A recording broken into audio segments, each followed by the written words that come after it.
Guys, hi. I'm so excited today to be making a video down in a place called Glendalough in Wicklow, and this is the start of it. I want to take you on a few walks with me today and show you this scenery. I'm just going to try and enlarge that. If you can see up there, there's actually a round tower,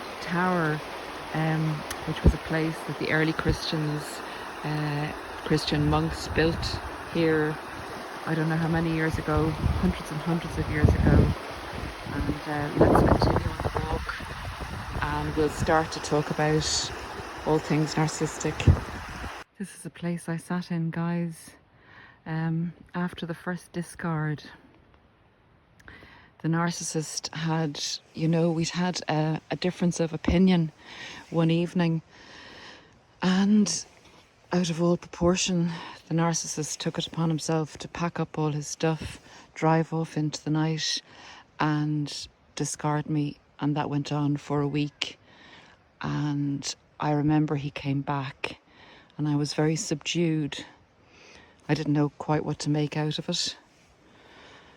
And it really makes you doubt yourself, and you fear abandonment, and you lose a sense of your power, allowing someone like that to come back. And I remember being in this beautiful place and feeling very, very confused. And now, thankfully, thank God, I feel calm and content to be here and absorb the beauty and have peace of mind. And I wish that for you also. And I hope that this video and this beautiful place, this serene place, will bring some peace into your heart today. So going back to the narcissist, I'll share a bit of my story with you guys, because I do think it's validating to hear the story and the experiences others have gone through on this journey. When I met the narcissist, this was after a period of 20 years. The narcissist was at a very low point, at rock bottom, I'd say. Narcissists often get to this state multiple times in their lifetime because they are reckless, they are delusional, and they have a very grandiose sense of their abilities to always come up smelling of roses, and that nothing they do is going to affect their life's trajectory. They're not accountable for anything. It's always everybody else's fault, and they always feel entitled and that everything will be okay. They live in a fantastical world, and no matter what age they are or what situation they end up in, they still think it's going to be okay. In any case, when you do meet a narcissist in this state, their narcissism or characteristic traits are very much on the down. So they're very, very hidden because they have a need to get out of this situation. So they're going to keep their true character traits, their narcissistic character traits, very well hidden. And they will reflect back to you humbleness, victimhood, the desire to do good. They'll mirror back to you who you are. They will look to rebuild, and they will cling on to you if they see you as a resource to help them do this. Now, in normal situations, our empathy reaches out to someone in this state, and if they give an explanation as to how they got into that predicament, our heart can go out to them. This is where we need in future to use discernment and question how they have ended up in this state at this time in their lives. In any case, going forward, you reach into the depths of your soul to help this person.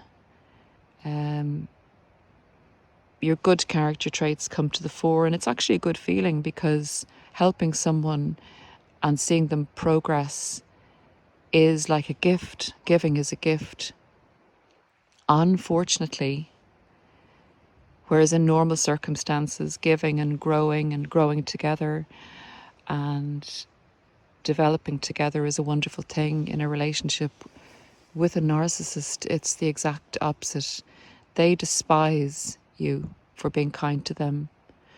They despise you for giving them advice and offering help. Because if you remember, one of the central character traits of the narcissist is they are omnipotent. They believe that they're God, they're grandiose and superior and arrogant. And you having the audacity to give them advice is a no-no to them.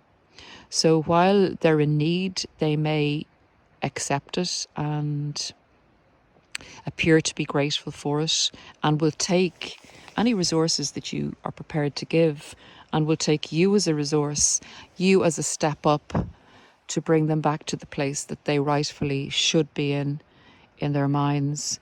What you have, you just got by luck, and you don't really deserve it because you're a bit of a fool, a bit of a kind, loving idiot, really, is the way they see it. I know that sounds harsh.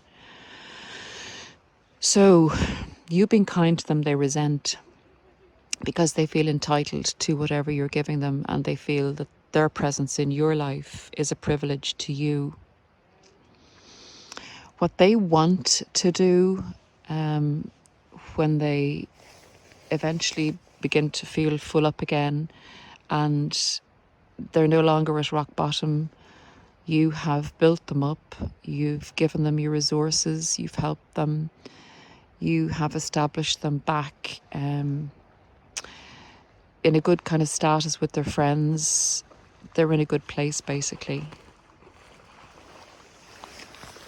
Oh my goodness, there's some ducks having a big splash and a dive over there. They're in a good place. So at this stage, they really resent your presence. If they feel that they've gotten everything they can from you, or you're seeing things in a clearer light and you're seeing that you're not receiving anything back in return. And not only are you not receiving anything back in return, but what you're receiving is abuse from them and invalidation and pain. And you either walk away or they walk away from you because your use has expired for now.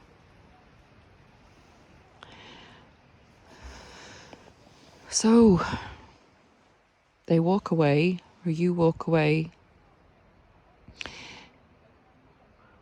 They walk away with something that you've given them. They take everything they possibly can when they walk away. And if you walk away from them, the same applies. But an important thing to remember about the narcissist is that their improvement in their life is in their minds due to them, not due to you.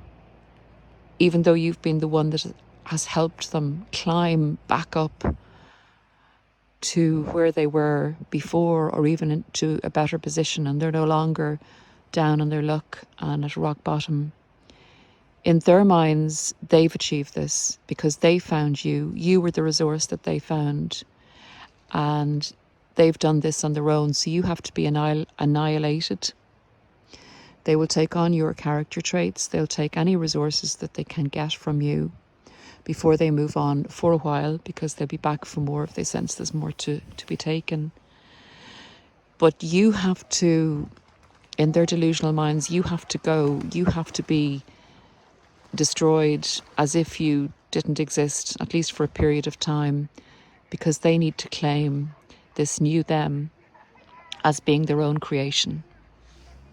I'm going to stop here in this video, guys, and move on along the hike.